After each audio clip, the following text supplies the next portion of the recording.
Okay, Steve. So we sort of talked a bit about what your worries about the future, but your past. Now, I also do my research, but you could almost became a professional footballer.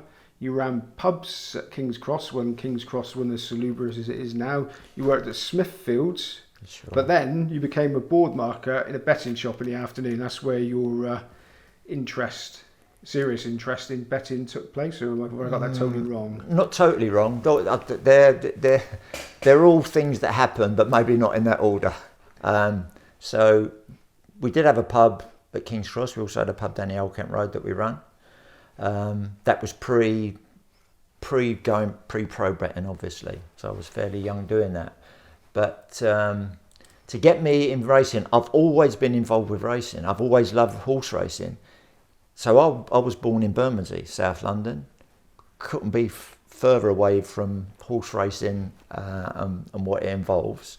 But we used to go as a family. We used to go racing. Used to go Derby every year. So six of us in the family. Literally every year since I can remember till I was in my mid-teens. And even I used to take my two brothers racing. We used to go when they had the military meeting at Sandown. That used to be midweek on one day. And I used to take, I would have only been, I was under 11, 9 or 10. My two younger brothers, we used to get on the train from Waterloo, go to Esher, go to Sandown for the military meeting. Remember taking them in. We used to be in the centre of the track just because all three of us just used to love watching horses jump. You could go by the open ditch in front of the stands and watch the horse jumping. So I loved horse racing. So for me, the betting came secondary because the betting then enabled me to get involved or stay involved with horse racing because I had no other avenue into it. And then, as many of us have gone through that experience from being betting, even betting as an early teenager for very small amounts, going right the way through to when I started work, and then betting what I was earning when I started work, losing literally you could lose a week's wages in an afternoon. And then it came to the crux for me was, hold on, I can't afford to do this. Is it feasible? Asking myself all those questions. I didn't have any immediate answers, but then I will cut a long story short. I was playing football then. So I was playing football, I was coaching football. That basically was my life. Football involved, but I wasn't good enough to turn full-time pro. And then I got a job at Smithfield. I was working Smithfield in the mornings, finishing at about 11 o'clock, half 10, 11, working as a board marker in the afternoon, and that's where it ties in. The board marker in the afternoon, it was a shop in Brockley where I was living at the time, and the manager of that shop was a keen form student, and I'd never seen a time form black book before. I'd never seen the time form manuals before, and I just got chatting to him and he talked me through it. And so I was doing that for the best part of 2 years, and then just started experimenting with my own betting. And the first thing he said to me, if you want to do it, make sure you keep your results, write them down. He said, because you will remember your winners and you will forget your losers. And it's a thing that I started doing then, would always advise anybody to do. And then it was just a matter of trying to break down. It was very, very novice-y in them days, like what type of races I could bet in. And also, what I touched on earlier, just trying to understand the odds, understand what chance I did have. So that's really how it all began. And then that sort of carried on. I did start keeping my own results and how I was doing. And then over a period of time, which would have been around 2 to 3 years, I actually got a staking system that I was sticking to. And for a year, I just stuck rigidly to that staking system, and I won. Not fortunes, but I won quite substantially for what I was betting. My maximum bet, even in those days, was 50 quid. I'd still got 50 quid on. And because I could increase it as I was winning. And then my logic was, when I went full time, well, it wasn't initially full time, but when I started betting more heavily was, well, if I've won this amount betting £50 maximum, I could win 10 times more betting 500 quid maximum. And I didn't know how to raise that bank to start with. How am I going to do it? And I was seeing my wife. Now, I was seeing her at the time. She lived in Derbyshire. We were in the pub. Her parents had a pub. The lads having a drink, Sunday lunchtime, all talking about what would be the ideal career you would like to do. And I said, I'd like to gamble. And they laughed. And I went, no, I'd really like to do that. I said, but I don't know how to get started because I've not got the money. I know I need a tank to start with, a bank to start with. And one of them just said, why don't you borrow it? And on the drive back, this is absolutely true, on the drive back, I was chatting with my wife. I suggested it. I said, well, look, that's what I've been winning. You've seen the figures. How about if we borrow the money and start? And I went to Lloyd's Bank, Lloyd's Bank at Smithfield that week and borrowed 10 grand for a home improvement. And that's how I kicked off. Just going to take you back a bit Sure. there. People are always asking about staking. Now, I'm guessing it wasn't a retrieval type staking plan. Can you give us a rough idea what it was? Well, an idea of what staking plan you were using? It's basically I was then, which I still do now, the system that I used then is not too dissimilar to what I use now. Basically, I price up a race, and I was pricing up races then, and I would know how much. So, for instance, if I put a horse in at even money, I thought it had a 50% chance even money, that would for me represent a good bet, only if it was bigger price than that even money. So again, use that as an example. I've done a race, evaluated the race, I've got horse A in at even money, the books are offering 6-4. So I've got 10% on what I think. That pretty much for me would represent, that's pretty much maximum bet material. First of all, I think the horse has got an excellent chance of winning, plus I'm getting 10% over what I think his chances of winning, so that would represent having my maximum bet on. If it was only even money, I wouldn't bet it in the first place.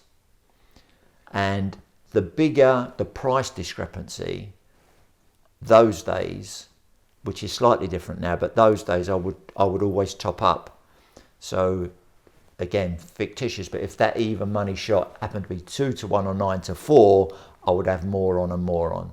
So basically, what you were trying to do, or what I was trying to do, was take maximum advantage of when I thought there was true value there. It's different nowadays because you can't help it, but the way the market is now, if a horse is a much bigger price than I've got it in, I tend to think it's suspect. I tend to think somebody may know something in that race that I don't know about. So I didn't really have those thoughts. Maybe I was a little bit novice because I did get caught out on a couple of occasions with that, but that's basically how I worked the staking system. Now, we're talking only a few years after you started doing it, so you got quite advanced. I mean, most people can accurately price up a race now. I know everybody we'll talk about this a bit later on, but everybody that I speak to that makes a living betting is able to do that. And also, it was 10% tax at that time in the betting shop. In the betting shop when I first so that was quite a kicked feat off. to show a profit. Yeah, but that was built in. I'll go back on that, Simon, because those early years it was 10% in the shop, and there was also, of course, tax on the early days when I very first started, if I remember correctly. Before my time. Oh, right, yeah. But then I built into my figures, into my profit and loss account, I built in, so what happened if I wasn't paying 10% on that?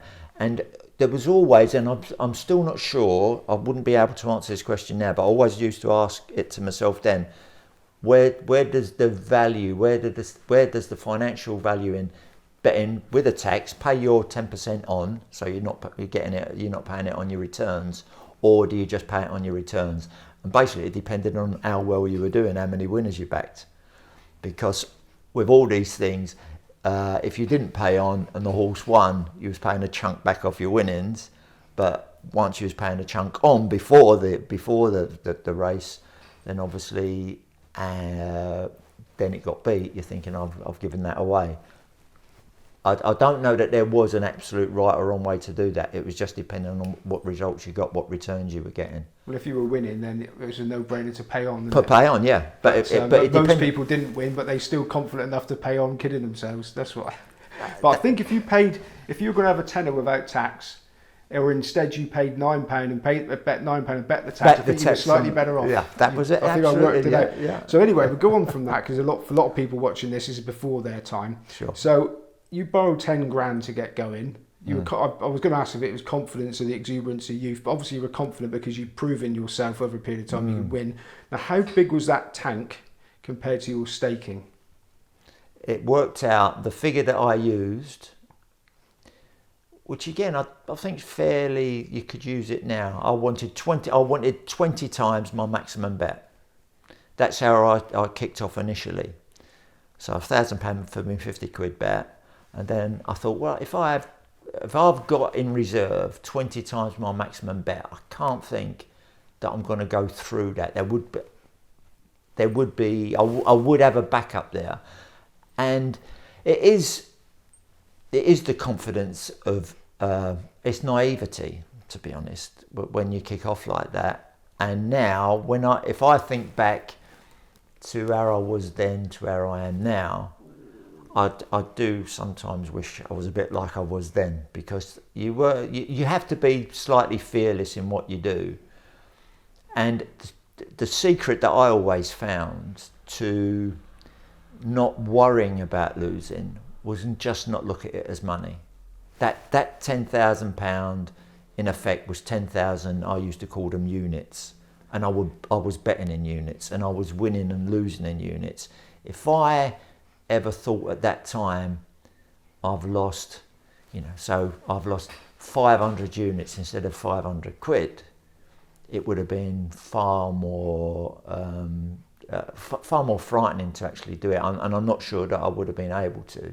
And that's the danger as you get older. If we all get older, because of the experiences that you've had, obviously they have an effect on you. But I would say I think it's just made me a far more calculating, selective punter. And that also comes with the territory as it is now. Like the opportunities that there used to be on track, when I just spoke about getting value, well, the value was there, and you could get, I wouldn't say every day, but there was value to be had on the track simply because the markets were only formed relatively late. At times you'd be at the track, the markets didn't go up till 10-15 minutes before the off, and so you were sort of stood on your marks, knowing who you could get on with to try, and there would be a rick made. They used to, a lot of the time, as well as having people actually doing their tissue prices, they used to take the prices out of the sporting life in the early days, and there used to be ricks. But nowadays the markets are up 24, 48 hours before the off. Bigger races even earlier than that, so those markets have time to adjust, and so therefore there's not the marked mistakes that there used to be back in the day. So you have to tread far more carefully, be far more selective. But thankfully there are still mistakes that are made, and I can still take advantage of them. Now, I'm going to interrupt here because listening you say 20 times your normal stake. Now you must, in hindsight, have had much worse losing runs than that would have wiped you out had you hit one straight away. Yeah. Because people say 100 times or whatever, you're going to be super cautious. I mean, 20 is not difficult to have a losing run of 20, is it? Right, but if that maximum bet that you had very rarely, and also this had a bit of it was a bittersweet thing, because when I kicked off my first week of punting, I started the beginning of the jump season down at Newton Abbot and Exeter up to market raising. First week, just under £5,000 I won in cash, and that enhanced my tank straight away. So in theory I can see where you're getting from, but it happened to work.